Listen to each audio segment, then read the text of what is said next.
Olá! Acho que estamos ao vivo, galera! Tudo bom com vocês? So, it's not first time. I have done lives here on Facebook last year, but it's been a while. So, hey Jacob, tudo bom?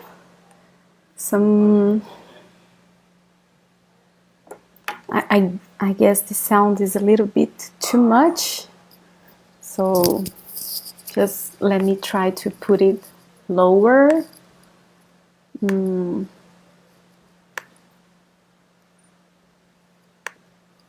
seems I can't control. Oh, so is it better, guys? The sound is good or not?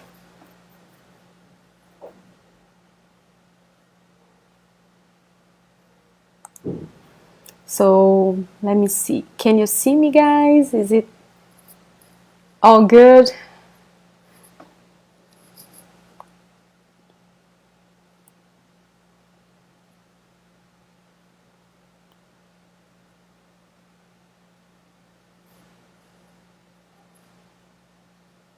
Great.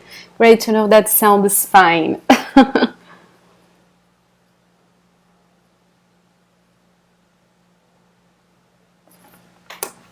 So guys, I was just checking some technical issues with our jack of our... how is this expression? I forgot. In Portuguese we say pau para toda obra, Severino. I'm just kidding, because Thiago, Otávio is always helping us with this technical stuff. So he just told me to adjust the sound, but I think it's good right now, right? I can see your answers. So I'd love to say hello to Jacob, Safe, Peter. Tudo bom, Peter? How are you guys? I'm so glad to see you all here. Can you see me well? Jack of all trades, that's it. Jack of all trades. Great. Yes, in Portuguese we say pau para toda obra. I'll show you. I'll share my screen with you guys. So, I believe you can see this. Let me check if you can see me. I probably can right now. But I'll tell you how to say this in Portuguese. So, jack of all trades in Portuguese would be pau para toda obra, which literally means wood for all works. Something like this. It's not the best translation, literally, but something like this, which means that it's a kind of tool or source that can be used for all kinds of work, you know, so... And he calls himself, Otávio calls himself Severino, which is a first name for guys, used for people who work a lot like this. So guys, how are you doing? I tried to connect a little bit before 4 p.m. Brazilian time, so we could chat a little bit. So it seems Facebook just put us live on point, you know, on time, on the correct time. So let's chat a little bit. I would love to know how are you guys doing, where you are, and everything. So many other people arrived. That's nice. So, hey Gary, tudo bom? Bom te ver. Goya, hi, Quintin. Tudo bom, gente? Como é que vocês estão? So,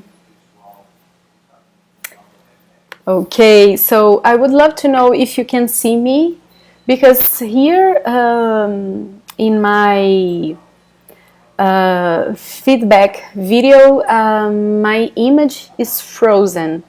So I would love to know if it's the same for you guys. Tell me if everything's alright.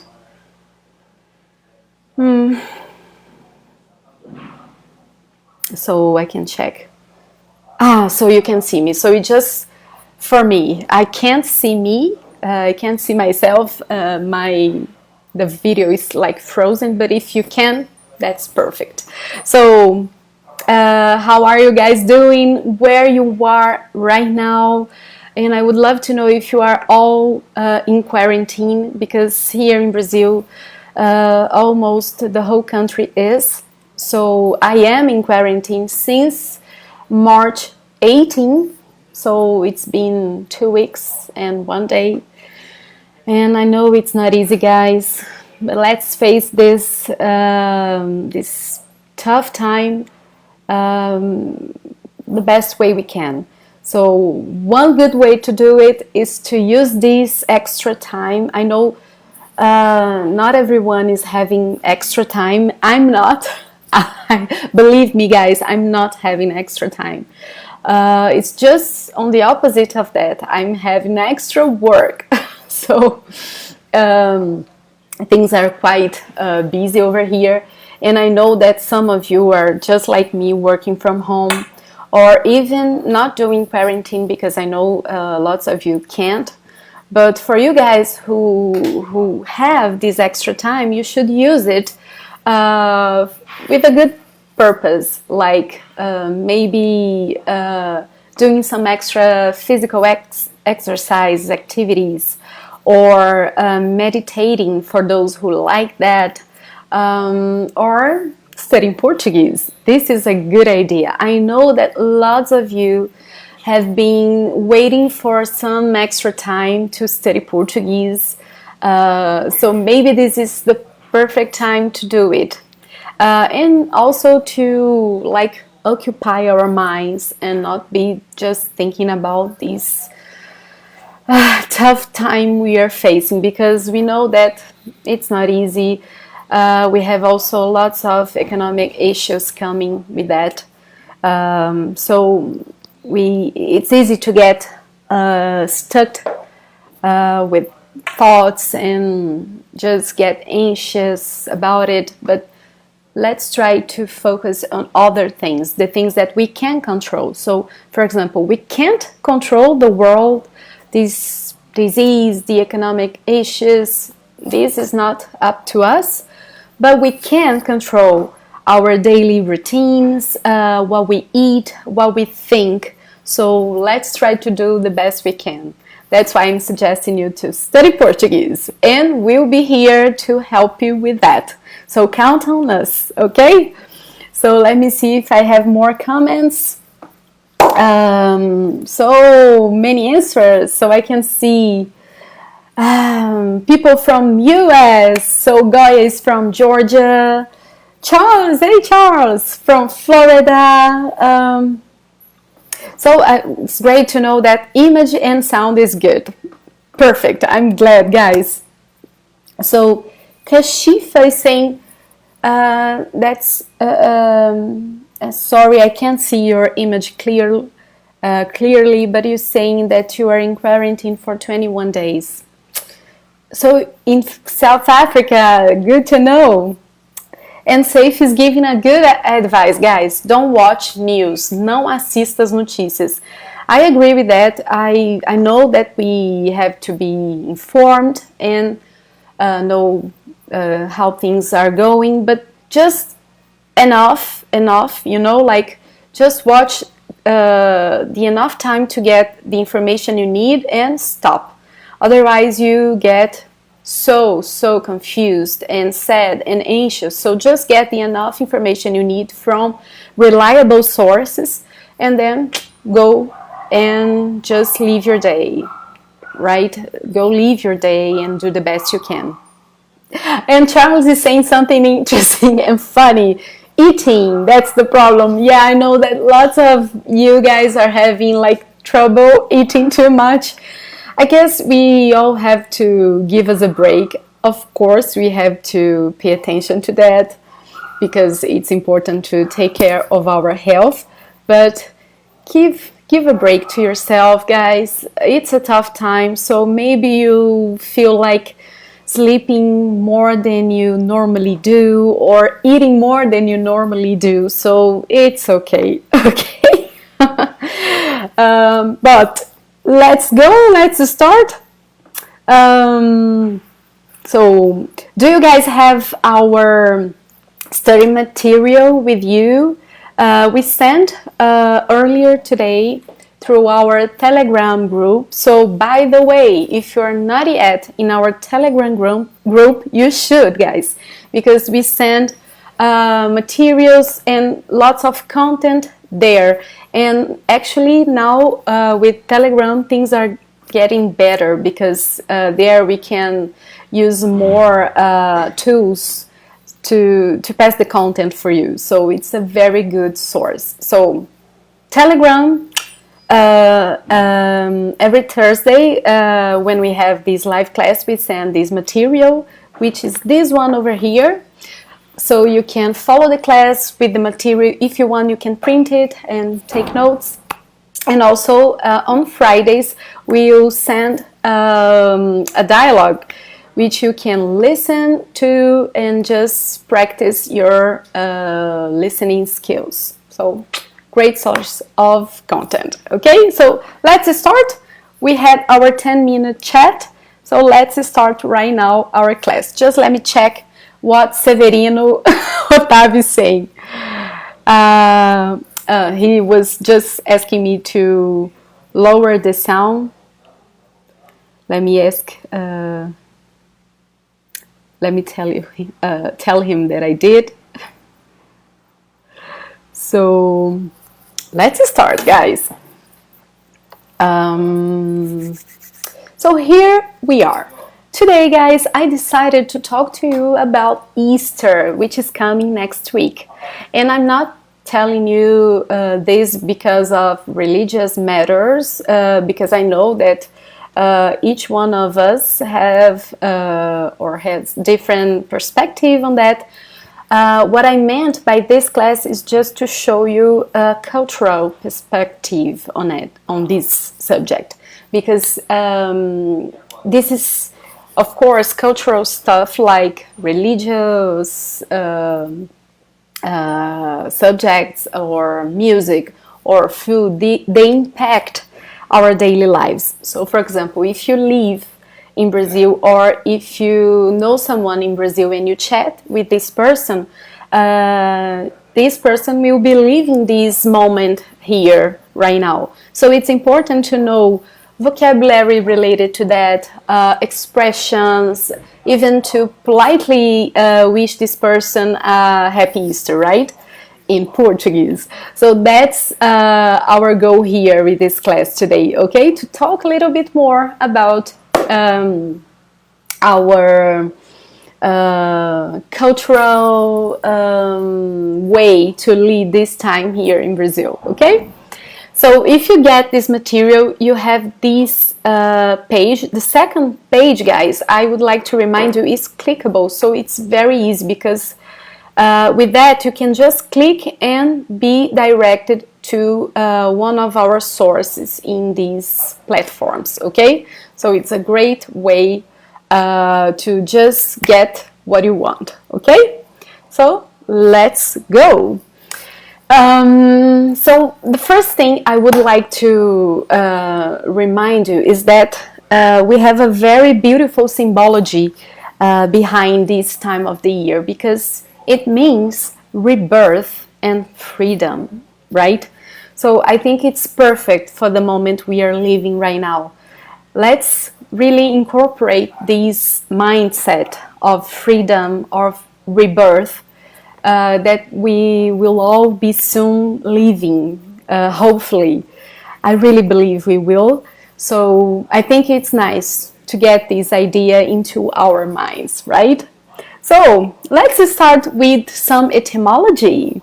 I think this is nice. An interesting thing, because if you notice, in English we say, let me put in here, Easter, right? And in Portuguese, I just told you, Easter is Páscoa.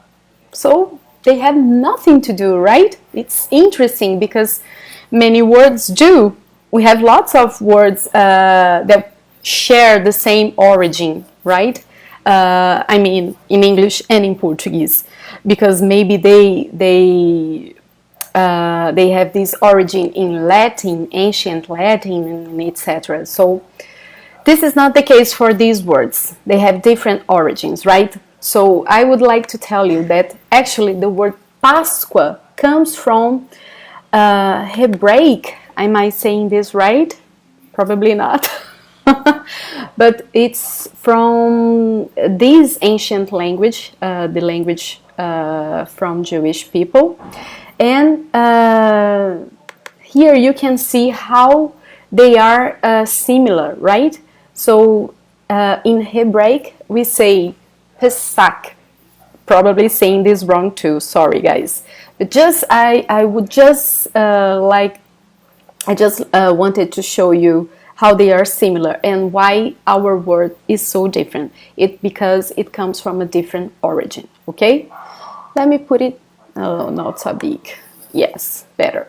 So that's why we have this word. Páscoa is a feminine word in Portuguese, so we say a Páscoa, okay? A Páscoa. So another interesting and important information about this topic is the vocabulary we use to refer to the days of the week, the week before we celebrate Easter. So I'll talk about it. I'll just check the chat to see if you guys have any comments. By the way, remember this is a regular class. Online, yes, but it's a class. So whenever you want, ask your questions on the chat and I'll try to just check from time to time so I can reach you and answer you, okay? So let me see if you have any questions.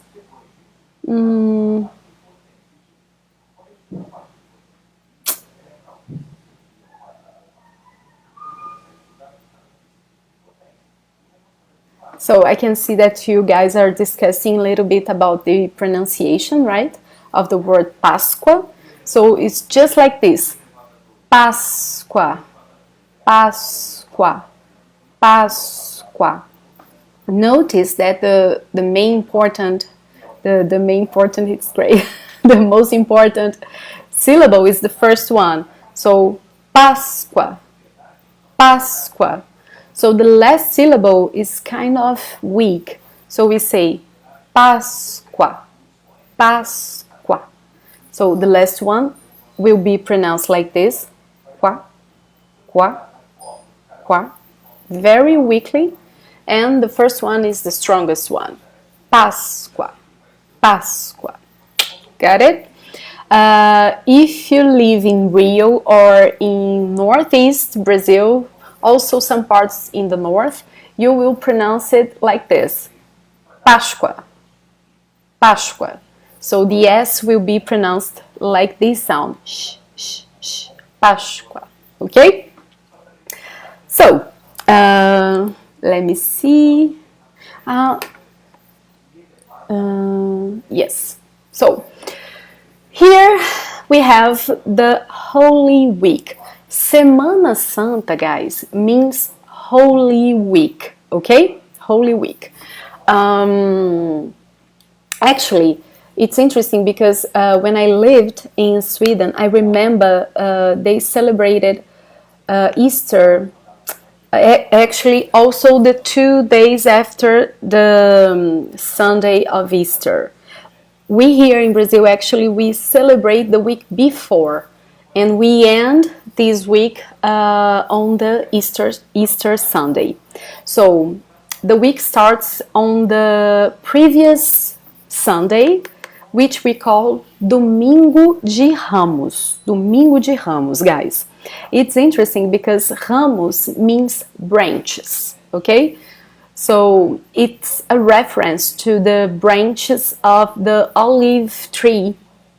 Because normally churches here get this decoration of these branches all over them to celebrate Jesus' entrance in the city, right? In the beginning of all this journey of the Passion, right? So we use this name to mention the Sunday that comes before Easter Sunday. So, Domingo de Ramos, Branch Sunday, okay? So, all the weekdays after it will be called Segunda-feira Santa, Terça-feira Santa, Quarta-feira Santa, and etc. So, it's like we said, Holy Monday, Holy Tuesday, Holy Wednesday, and so on, okay? So it's common to refer to these days like this. And we can call the Friday Holy Friday, like Sexta-feira Santa, but normally it's more common to call Friday like Sexta-feira da Paixão, which means Passion Friday, which is the day when Jesus passes through his passion, right? So we call it Sexta-feira da Paixão. The Saturday is called Sábado de Aleluia, so Alleluia Saturday, and the Easter day, the Sunday, is called Domingo de Páscoa, so Easter Sunday. Okay, got it? So we have a full week of celebrations. Of course, for those who are Christians, they will follow many ceremonies, and even people who are not, they will use this vocabulary because it's the way we refer to these days. Okay, so for example, I was telling you that in Sweden they celebrate the Monday and Tuesday after the Easter Sunday, and here actually we celebrated this before, and this means we'll get a holiday, so we won't work, especially on Friday and Saturday before Easter. Schools, they stop working from Thursday. So for example, next week I won't work here in Brazil on Thursday and on Friday. Okay, so Saturday I normally don't work on the school here. So from Thursday on, we don't have schools working. But for the other workers, normally they stop on Friday. Okay, so people will know about this week and talk about it using this vocabulary because it will interfere, it will change everybody's lives. Okay. So, by the way, how do we say holiday? We say feriado.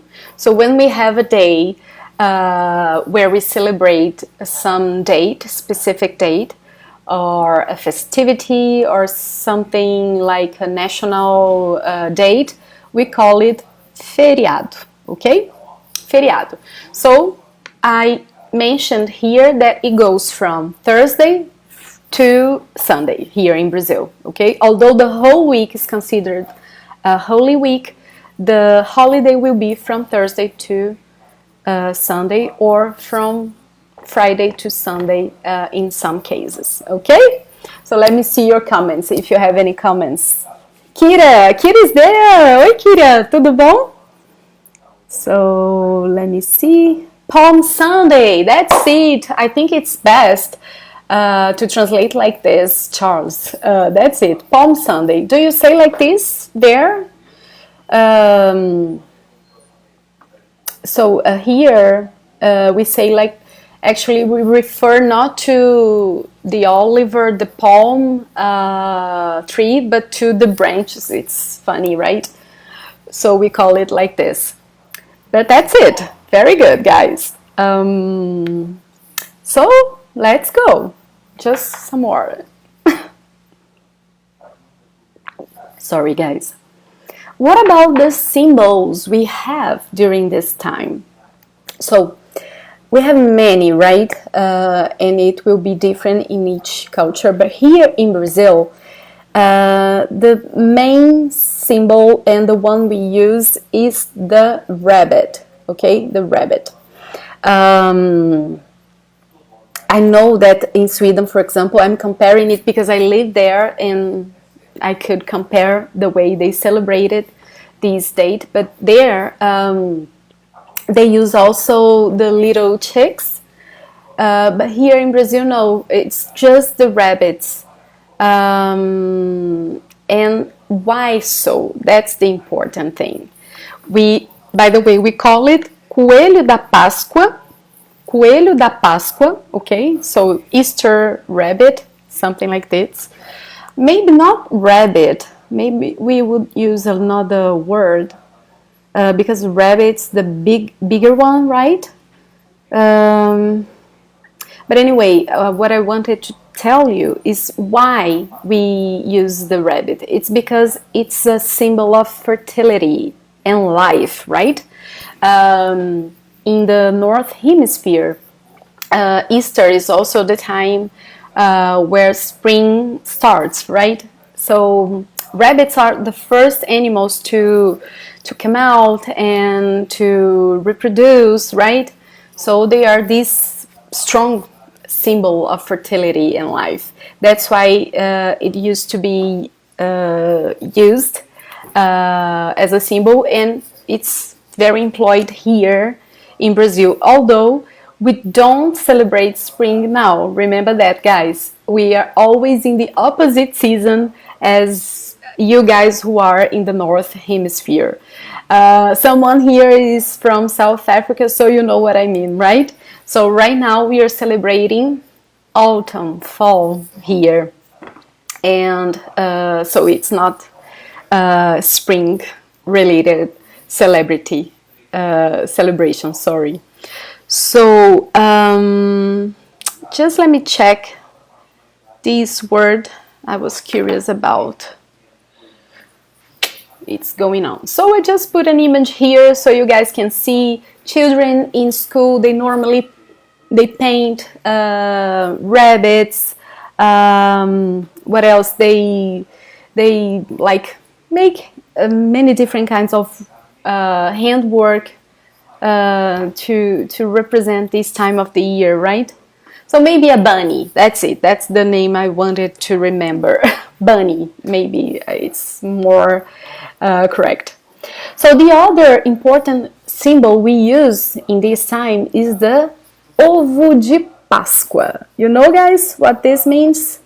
It's the Easter egg, okay? And it's very important. Let me see if you have any more comments. Easter bunny, that's it. So safe, help me. Charles either, Easter bunny, that's it. So do you guys use it too? Or do you use other symbols either like the chick and etc.? So I would love to know. Because in Sweden I saw that people were using the little chicks. So yeah, Gary's saying something very important. The pagans celebrated Easter. There are other names too, right? Related to it. So that's why in English you call Easter. The word comes from Eostre. Ostara, I've heard this name also, Ostara. So that's why the name is Easter. It comes from pagan practices. She was the goddess of fertility, yes, and it was related to springtime, right? So, about this. So, why an egg? Right? We call ovo de Páscoa, Easter egg, okay? Why do we use an egg? Because the eggs are the symbol of birth and life, of course, right? So everything during this time will be related to this, life, birth, fertility. So these are the symbols. That's why we use the egg. But we use, of course, back in the 19th century, even in the beginning of the 20th century, it used to be real eggs that people used to paint and everything. But now we use chocolate eggs, and this is huge here in Brazil, guys. I have to tell you, this is huge, especially in the last like 10 years. I remember since my childhood, we used to get these chocolate eggs in the Easter Sunday morning. So our parents used to buy it without we know, and then they used to hidden these eggs, and we found them in the Sunday morning. It was a gift from the Easter Bunny, right? It was a gift from him, and it was very funny and etc. And they were from chocolate, and it was amazing. All the kids loved it. But from 10 years until now, things are getting crazy, guys, because back in my time, we used to have these first kinds of eggs you can see here, right? So they were like this, but they were empty inside. Sometimes they put some small chocolates, but was that? And it was already awesome for me. But I think 10 years ago, or a little bit more than this, these big stores, big brands of chocolate, they started to do this kind of chocolate you can see here. They are filled like some kind of cream. Guys, this is unbelievably good. And it's a problem, right? Because we are just discussing the problem of eating too much now, and now we have Easter. So you can see, right, the problem. So they can fill it with strawberry cream, with chocolate cream, with coconut cream, with passion fruit cream, and it goes on. The creativity is huge. So you can see, right? So we have this, and more recently people started to do this in this third photo, guys. They pick a regular egg like this first one, and then they fill it with cream, with fruit, with other chocolate, with Nutella, with, my God, anything that they can imagine. They put it, and they sell this. These ones like this, they are normally sold not by these big brands, but by the people who make chocolate in the cities, like handcraft. Do you say like this? Like a handcraft, you know, like artisanal. So it's delicious. It's amazing. And I'm already thinking about which one I'll pick for this one, for this year. Oh my God. What do you guys do in your country? Do you have chocolate eggs too? Do you have other kinds of sweets? Because in Sweden, they do eat lots of chocolate, but not only chocolate. The Easter is also related to sweets in general. So these small sweets kids love, so they eat it a lot. But here in Brazil, it's very centered in chocolate. We can even give other chocolate to people. It doesn't have to be in the shape of an egg. So it's very common to receive a box of chocolates and other kinds of chocolates. So things are very related to chocolate, not to egg itself. But we don't really give people sweets. It's not the time for that.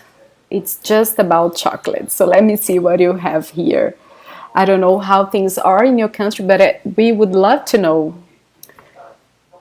So Jacob saying, real eggs are really boring compared to chocolate. Yes, I have to agree. Very, very boring. So Safi is saying, yeah, I remember those eggs. So Safi, you're saying something very important related to all this topic. água na boca. So let me put in here, guys. He's using a very important expression, água na boca. So when you think about something very delicious that you want to eat, but you don't have in this moment, or you can't eat right now, you can say, ai, tô com água na boca, which literally means I am with water in the mouth. So I am with water in the mouth. That's the translation, the literal translation. But what we mean is that we are craving so much something, some specific thing to eat. Okay? So when someone makes a show on TV, cooking something, and this thing seems really delicious, you can say, ai, tô com água na boca. So it means that you really wanted to eat that thing, but you can't. You can also say, ai, me deu água na boca. So literally, it gave me water in the mouth. So this situation gave me water in the mouth. So it gave me these cravings for eating that. Okay? So, água na boca. That's it. We even have here in my city this place where we can buy many things. It's not only for bread. We can also buy salgadinhos, you know, this finger food we have in Brazil. And it's called água na boca because it refers to craving something that you want to eat. Okay? So let me see what else. Jacob saying, I think Cadbury is really big here. I'm not sure what countries Cadbury chocolate eggs are available. I haven't seen this bread here in Brazil, but maybe they changed the name. Sometimes they do that. They use another name for the same brand. Not so sure. But here, the ones which are very popular are Nestlé, Garoto, which was a national brand, but it was bought by Nestlé, I guess, and Lacta. They are the most common ones. So Saif is saying, I have a Brazilian friend who makes these eggs and other stuff. Oh my God, you have to buy it, Saif. And Peter is saying, licorice Easter eggs here in Iceland. Yuck. I don't like licorice sweets, guys. I don't know about you, but I tried in Sweden and I can't. Sorry. But anyway, guys, let's continue. So now I'm telling you some cultural information. So what about the Passion Friday, Sexta-feira da Paixão? What do we do this day and what do we eat? So, as I told you, normally this day is not a working day, so everybody will be at home. And it's very common to have a lunch in family, okay? And in this day, because of Catholic tradition, people normally don't eat beef meat in general, but especially beef and chicken. It's not common. So because of that, people will more often eat fish, but a specific fish. Do you know this fish? Let me put its name over here, and I want to know who of you know what's this fish in English. Bacalhau. Bacalhau. This is the fish people normally eat na Sexta-feira Santa. So some people just don't eat beef and chicken, and they try any kind of fish. Some people don't even eat fish, but the most common one is to eat bacalhau, which gets even more expensive during these days. Probably it's not more expensive right now because of this moment we are living, But normally during this time, this fish would be much more expensive than usual because people buy it a lot, and they can do it cooked or baked in the oven, so in many different ways, or as a salad. It's very, very different. Each family has its own recipe, but it's very common to eat it. I like this fish. My husband Vitor, he really loves it, and it's very salty. So you have to be really careful to prepare it. But it's very, very tasty, very, very nice. Let me see if you got what fish is it. Very good, guys. You're doing great. So codfish. Very good, Peter. It's codfish, guys. Is it common where you live? Here in Brazil, it's very common. It's not cheap, but it's a fish which is very, very appreciated here. People really like it, and people really eat the whole year, but especially during this time. So it's very, very appreciated. Yes, so I really like it. I think it's nice. My mother used to make codfish cooked in a pan with water, potatoes, and she put some spices. It gets really delicious. And we have this with some rice, you know. We are Brazilians, we need rice. So rice, this, and a salad. It's a very delicious plate, and I like to drink a bottle, not a bottle, oh my gosh, a glass of wine, not a bottle, okay, guys? Oh, so Peter is very common there. Yes, because it's a fish from the ice waters. It's not common actually here in Brazil. So that's why it's expensive here, because we don't have this fish here. So in Trinidad, Quintini says not common. And in the US, it's common. Okay, so good to know. So that's what we do on Passion Friday, Sexta-feira da Paixão.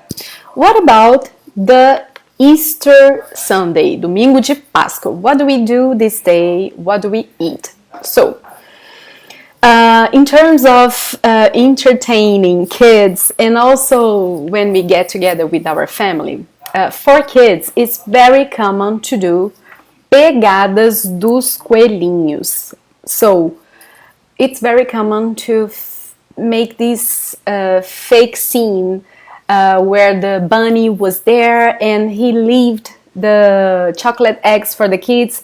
So some parents, lots of parents, they do some bunny footprints on the floor, so the kid can imagine the rabbit or the bunny was there. And some leave some pieces of carrot, so some carrot pieces, because rabbits normally eat carrots, so it's a sign that the rabbit was there, right? So they do it. It's very common to some families do that. They hidden the eggs in some parts of the house, or for those who have more space in the garden. So kids have to find where the eggs are. This is very common to make this. I believe in many countries this practice is common.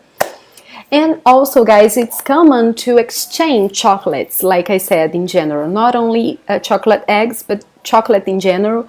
So sometimes we do this thing we call chococulto, which is a blend. Actually, we mix two words into one. Of course, chocolate plus oculto, which means occult, hidden. So it's a game where we take someone's name, but we don't tell anyone who I took, and then I have to buy a chocolate to this person. Okay, so everyone will do that. Everyone will take a name in this group, and no one will tell. There's always someone who tells, but we are not supposed to tell. So in this day, we can just exchange the chocolate. But before we give the chocolate, we make this little joke. We tell this person's personality, characteristics, habits, and then the other guys have to figure out who I took. And then when everybody knows, I finally give the gift, which is a chocolate, okay? We do this a lot in the end of year too, but with gifts. And during Easter, we can do that with chocolate, okay? It's a very nice way to entertain everybody, to exchange gifts, and it's a way to give chocolate to everyone, but without being so expensive. Because imagine I got invited to an Easter lunch, and then I would have to buy everybody's chocolate. So doing that, we just buy one for the person we took, and it's fine because everyone will get their own chocolate. It's a nice way. Do you have this game too? Where you live? Do you do it? So Gary is saying, cod is the main fish in English fish and chip shops. Oh, really? I didn't know that. Good to know. Good to know. By the way, I miss fish and chips. I love that. When I was in England, I tasted and I love it. I miss it. Well, what else? What do we eat, guys? There's an important thing to say, which is this. It's very common here in Brazil during the 40 days before Easter, which we call, by the way, Quaresma. Let me put in here. Quaresma. It refers to the 40 days before Easter. So it's very common. Very often people do some kind of fasting. You know, fasting, in Portuguese we say jejum. Jejum, okay? So some people decide to not eat meat during Quaresma, or not to drink soda, or not drink alcohol in general. So they do some kind of sacrifice, okay? This is also from Catholic tradition. So it's very common to eat a very good lunch on Easter Sunday because of that, because lots of people did this sacrifice of not eating something.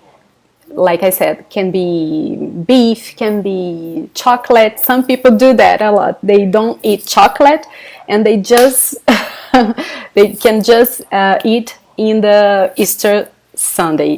So as it's the end of this fasting, it's very common to have this very nice lunch. So it's very common to celebrate Easter in family too, with this lunch, and it's normally made with some kind of beef, or it's not so common to have chicken or fish, because as you couldn't eat beef on Friday, people normally don't eat fish again on Sunday. So normally on Sunday we have beef. So some kind of beef or pork, people will do something like this. Some families even do barbecues. Brazilians do barbecues always. We don't have to have a reason, okay? So it's common, some people do that. But which is very common is to have this big lunch in family with a nice dessert and lots of chocolates. So kids get really crazy because they eat chocolate a lot, right? So that's it, guys. What about some expressions? The two expressions we are going to use to wish someone a nice, happy Easter will be these two ones. So, Feliz Páscoa, which means Happy Easter, and Boa Páscoa, which means have a good Easter. It's just good Easter, but I know in English it's weird, so it's something like have a good Easter, okay? So we can use both. And guys, let me see if you have any comments. No? So, to end our class, I'm going to teach you how to write a message wishing someone a nice, happy Easter. So maybe you have some friend here in Brazil or living there where you are, but he's Brazilian or she's Brazilian, and you wanna wish him or her a happy Easter next week. So you can just follow this model. Actually, you can, of course, change it the way you prefer, but just for you guys to know. So we can say, querido, I'm gonna read it and then I explain, okay? So you can just pay attention to pronunciation. Querido Maurício, desejo a você e sua família uma feliz Páscoa, repleta de amor, paz e saúde. São os votos de Ludmila. So, Mauricio is my father's name. So, let's check, guys, what's here. Querido, guys, means dear, okay? So, we have to change because if we are talking with a guy, then we'll say querido. If we are talking with a girl, querida, right? If we are referring to many people and at least one of them is a guy, then we'll say in the masculine form, plural, queridos. If we are referring to many people, but all of them are women, then we can say queridas, okay? And then just put the name. So, queridos, for example, João e Maria, okay? Or queridas Maria e Ana, okay?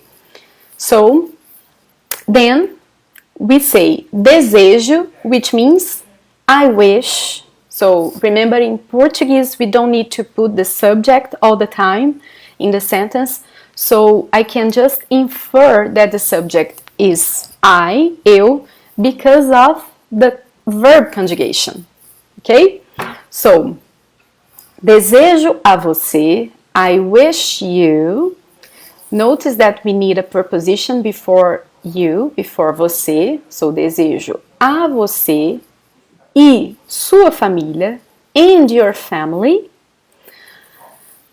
uma feliz Páscoa, a happy Easter, okay? Repleta, guys, means full, okay? Full of love, peace and health. Repleta de amor, paz e saúde. Guys, I'm not sure if this is common when you write cards either, because I've got some cards from people from abroad sometimes. And in Brazil, when we wish someone something related to his or her birthday or Christmas or Easter, it's very common to wish them love, peace and health. I think this is the most important things for Brazilians. I don't know exactly why, because I see that lots of people wish other things too, like, what else? Happiness, success, money. But here, I would say that love and health would be the most important ones. People here in Brazil, they really appreciate health. This is a value very much incorporated into our daily conversations. Health is the most important thing, so we are always wishing people health. I think it would be the most important one among all the values. When we always wish health, so that's why it's there. So full of love, peace and health. Oh, I was remembering other things that people wish. So sometimes people wish harmony, right? Joy. So these are the most important ones for Brazilians. And we end this message saying, são os votos de, são os votos de, which means are the votes from, or these are the votes from Ludmilla, okay? So these are the wishes, okay? The things that I wish from Ludmilla. That's it, guys. That's it. So, did you like it? I would love to know. What do you think of this class? Could you learn a little bit? I bet for those of you who are here for a while, you already know this stuff because we are always telling you this, especially in our private course, in the Portuguese course. We discuss a lot of cultural information, so you probably had this information, but I would love to know what you guys think. And I can see some comments yet. So Quentin is saying, nesses dias precisamos de saúde. Sem dúvida, Quentin, no doubt. I totally agree. It's indeed the most important thing, right? So Jacob saying, gostei. Gary saying, boa aula. I'm glad to listen this, guys. It's not listen, to read this. It's great to know that you liked it.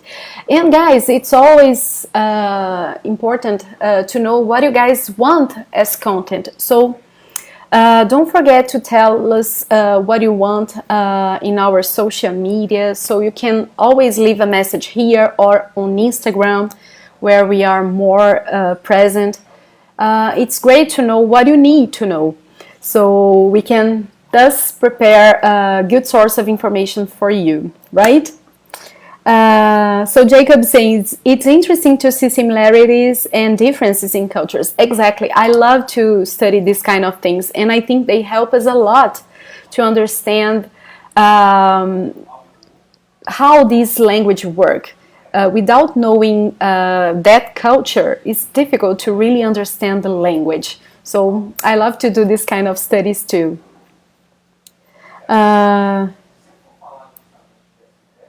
So that's it, guys. And Charles is saying, muito obrigada. Oh, guys, thank you very much for being here with me for this hour. So it will be an hour right now.